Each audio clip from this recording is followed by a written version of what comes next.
There we go. We're live.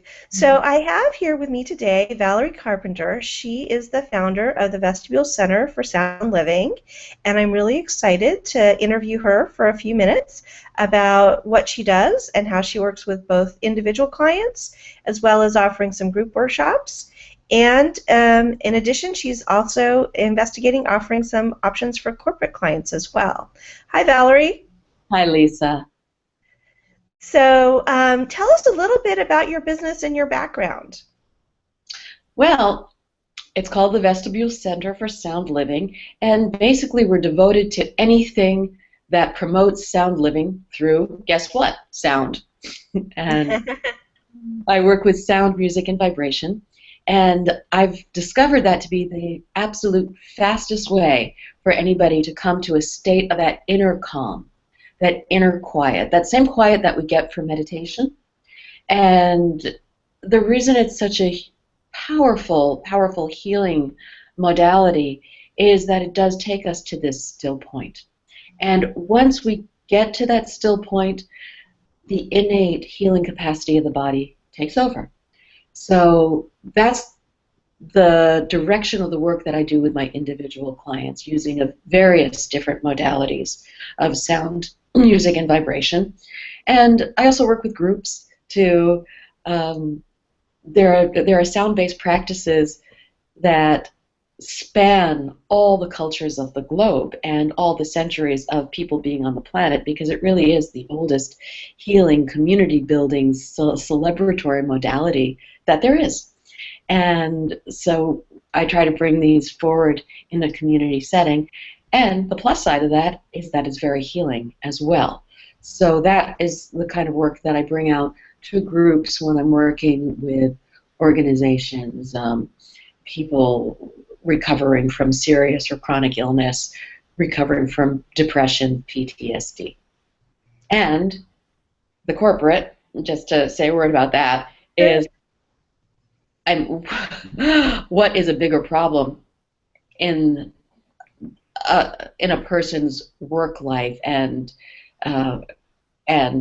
where they spend so much of the time in stress. And it's so stressful balancing all the demands that people have these days, and stress is really the precursor to any kind of disease condition. Mm-hmm. So I try to help companies build up their employee morale, their employee retention, reduce absenteeism, and increase their ROI. Great, great. So maybe give us an example of a client who you've had great success with, so we can kind of understand on a specific level what the work looks like and how you can help people. Okay. I do a lot of work with people who have suffered from severe abuse and trauma. And let me see if I can pull one out. Yeah. There's a woman that I've been working with who has been plagued with very severe eczema. She has been troubled with this most of her life, but it was exacerbated after a car accident 3 years ago. So when I started seeing her, there was a lot of there was not a lot of body tone. She would come in and it was kind of like a wet noodle, and there was a lot of fear. So what she showed up as was a picture of lassitude and shock, and both of those things had to be addressed. And one of the modalities I use is something called acutonics, and those are tuning forks that were developed by an acupuncturist for use on the acupuncture points and meridians.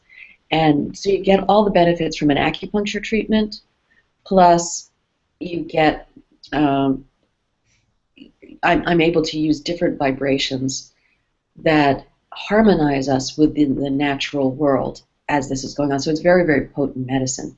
So by working various channels, we were able to get her to a state of calm.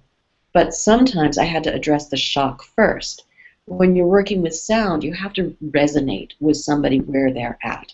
So I've seen this time and again with people with car accidents.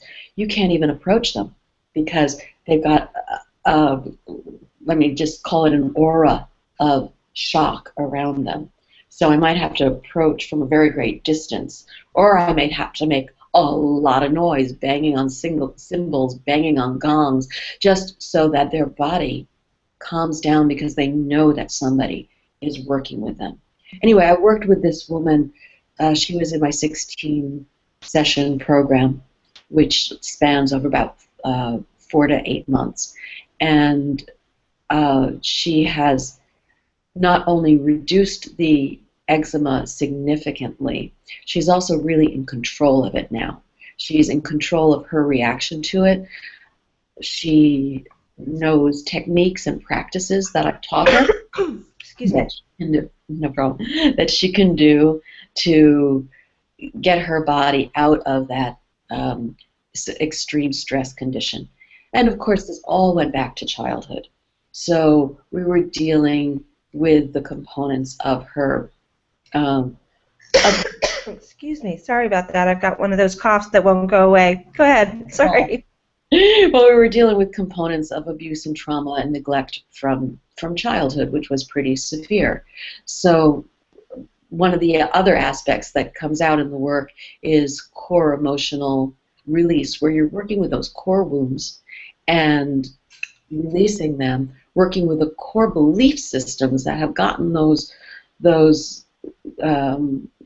our attitudes and our habits and our ways of being in the world entrenched, and loosening that up. Plus, she is an extremely intuitive woman and has visionary capabilities that are off the charts. Wow. But she didn't know how to use them. So part of my work with her was to help her develop those capacities as well. Great, great. I'm going to cough for a second and I'll edit it out. Excuse me. Okay. I think I'm good for a few. I'll know exactly where to edit it out because it was loud. Okay. Tell me about the marketing efforts that you're doing and have done, and what has been working for you in marketing your business and getting new clientele. A lot of my clientele comes from word of mouth. It's uniquely hard to describe what I do.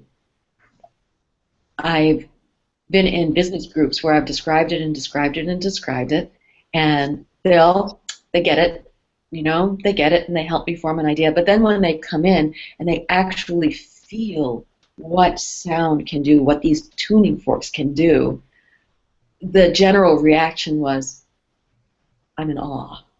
I'm in awe because I don't really quite understand how potent it is, and how quickly you can get out of pain, and how quickly it can address complaints you never thought it could address. So I do as much work as I can getting out in front of people. I take my tuning forks on the road. I sit out in front of farmers markets. That's how I got. That's how I got started. I held something called a fork fund when I was first getting started, where I gave people very discounted treatments in order to come in and sample it, and so I could buy some of the instruments that I have. Mm-hmm. Those were very successful. And right now my private practice here is going quite well. I also do groups. I have a women's shamanic journey group that meets twice a month. And I do a monthly sound spa, which is it's one of my favorite things to do, because I work with an amazingly talented musician, and we play and sing an uninterrupted soundscape for about 90 minutes. And people take that time and just completely unwind, and they go on journeys themselves, and afterwards it looks like a giant sleepover. And I have something called Sound Living Circles, which is where I'm able to take all the different tools that I have and address a population with specific issues like stress or depression or fighting Sure, fighting.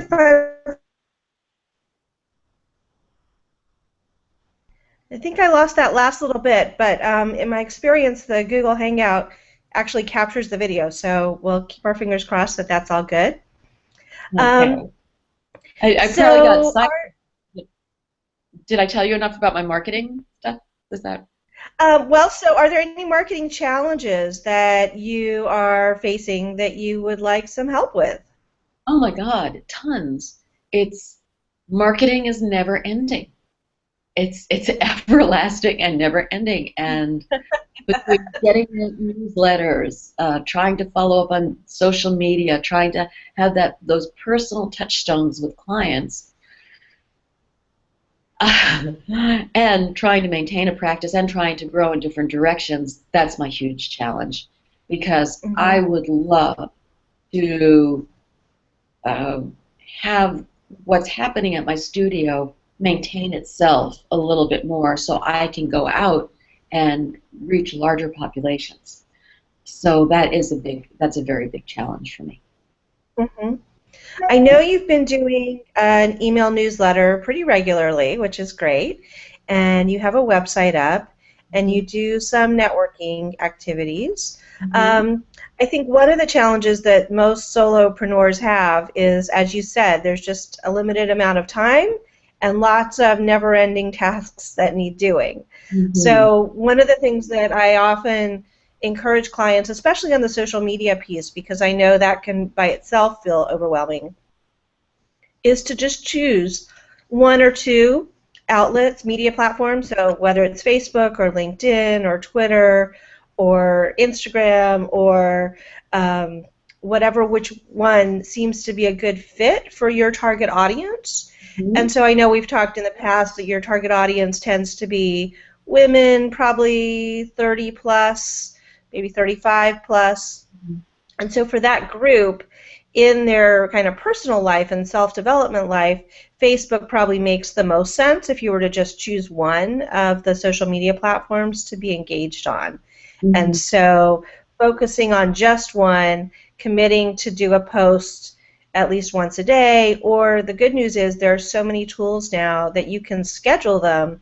I just showed a client of mine yesterday, and we scheduled a few out into the future on Facebook so that it Mhm. wasn't as overwhelming to have to remember, oh shoot, I didn't get to it today.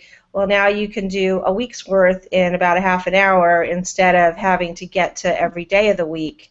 And it's a very easy little option on a Facebook post to schedule it into the future.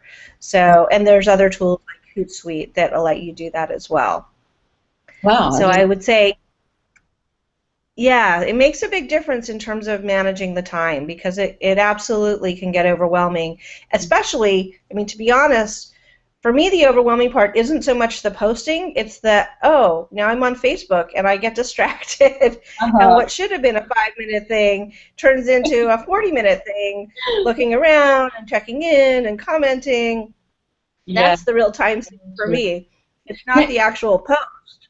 yeah. Can I ask It's all the about this social media? So, yeah, I'm lazy on Facebook. I'll have to admit that. Um, but I think it's probably a good idea to keep up the profile, although I cannot seem to keep up with the changes that Facebook makes. But I do have a LinkedIn profile, and uh-huh. one of the things on the back burner is developing a LinkedIn page for the business. And Mm-hmm. uh, I was assuming that that would be the best way to reach the corporate market. Absolutely, absolutely. So for the corporate market, that would make a lot of sense. Hmm. Um, and also for referrals from professionals. So for example, if you were working with, if you were getting referrals in from specific types of professions, you could also make sure you were well connected on LinkedIn in those circles and look for groups where those folks are hanging out on LinkedIn as well. Hmm. And that lets you kind of leverage that in addition. The other thing that LinkedIn has done that they started last year for everybody was they now let you post a long-form blog. Hmm. Used to be you just had space for the short status update, but now everybody on LinkedIn can post something longer. And one of the advantages is that those longer things stay associated with your profile. The status updates are very fleeting. They show up on the page when someone logs in on LinkedIn and they might get a quick glimpse, but then it's gone. These longer form articles or blog posts stick around, and when someone goes to your profile page, they will see the last 3 that you've done, plus they can click through to your whole portfolio of posts. That's And really. I've been finding, go ahead. I just said that's really helpful to know. Yeah, it's really a great feature. I've been finding that I get more interaction on LinkedIn than I do when I post it to my own blog. So for me, what I do is I leverage my newsletter content, and I rework it a little bit for my blog. I rework it a little bit for LinkedIn. And LinkedIn makes it, people are on LinkedIn. It's easy for people to interact, give it a like, make a comment. And so it gets a lot more visibility there than it actually does on my own blog site. Yeah, so I've got a lot of questions about that. I don't know that that's in the scope of this, but that's something that I would love for you to help me with, because it's the structure of these social media sites is really mysterious to me. So when I put something out, it feels like it just goes poof, and I don't know where it goes. I don't know how to really get traction from it. So the questions would be, do I put this on my own profile? Do I put this on my page? Do I wait till I join a bunch of groups and post it in all the groups? Questions like that. And the same thing with Facebook. And every time I feel like I get a handle on Facebook, they shift it in a major way. Yeah. Yeah, so I don't know if they're still doing that, but I imagine they are. Well, they did it mostly after they went public, and they needed to generate revenue. So that caused a very big shift in getting posts seen from a business page. And so the workarounds now are either to boost the post and give it some advertising budget, or what I'm seeing more and more is businesses creating a group page rather than a business page. They may also have the business page, but creating a group and inviting people to join the group, because that's going to get seen in the person's feed in a different way than a business page post would be seen. So that's kind of the direction that I'm seeing more and more small businesses who have a community that they want to support operate in that world. So when we talk together, would you be able to help steer me in the direction of a kind of group that might be interested to my audience to create? Absolutely, yeah, absolutely. So I could help you on that with Facebook, and then help you on the LinkedIn strategy too. Okay, great. And there was another thing I wanted to ask you about, if there's time. And that was, you had some wonderful ideas about getting speaking engagements. That's something that I'm really interested in doing. And my big stumbling block there is, how do I find the places to go and then make contact? There just doesn't seem to be enough time to do the digging down deep research that needs to happen. So there are the places that are constantly looking for speakers. So for example, Rotary clubs and chambers are often looking for a speaker to come. In fact, that might be something that would make sense for you, the El Cerrito Chamber. They look for speakers. I know your studio's in El Cerrito, right? I think. Yes. Yeah. Yeah. So they Albany Chamber of Commerce, because it's a stronger chamber. Okay. Yeah. So both of those would be places. I know the El Cerrito has lunches with speakers. At least they used to. The other thing would be to look on Meetup to see what other groups are out there already, and if there's a place where you could be a guest and maybe guest speak at one of those, that would be another option. And then there's the, for the corporate or the startup kind of place, there's the Hub, which has locations in Berkeley, Oakland, and San Francisco, plus around the world, actually. But and they're sometimes open to having an outside speaker come and do a presentation for their membership. They Mm-hmm. usually want it to be discounted for their members. You can invite other people too, but they want a discount for their membership. Mm-hmm. And their members tend to be in that social entrepreneurship, startup-y kind of world, so that might be a fit. Um, and and then, the other bigger chambers, the Berkeley Chamber, the Oakland Chamber, to see what they might have going on their lists as well for speaking event opportunities. Those would be a few things. The other thing to look at is to actually leverage the social media piece to help other people help you find those speaking engagements. So, for example, to post on LinkedIn, I've got a great 1-hour workshop for corporate clients. If you know of anyone who could really benefit from this, please put them in contact with me. Or on Facebook, I can do my the sound spa at a different venue for this kind of a group. If you know anyone, let me know. I'd be happy to talk to them about putting it together. And to repeat that post every, month, 3 weeks, once a month, kind of a frequency, so that you're constantly out there telling people, send them to me. Okay, great. Well, Great. that's a lot of information. Good. Well, I think what we'll do is we'll wrap this up right now and keep it to something that people can watch in one sitting on YouTube. And thank you again so much. It was really great to learn more about your business. And I will let you wrap up for a moment, and then I'll stop the broadcast. So go ahead. Okay, well, thank you very much, Lisa. It's been great to have this opportunity to talk with you, and I can see that you have tons of useful information and helpful guidance, and I'm really looking forward to working with you. Thank you. Okay, well, I'm going to give us a stop right now. Thanks.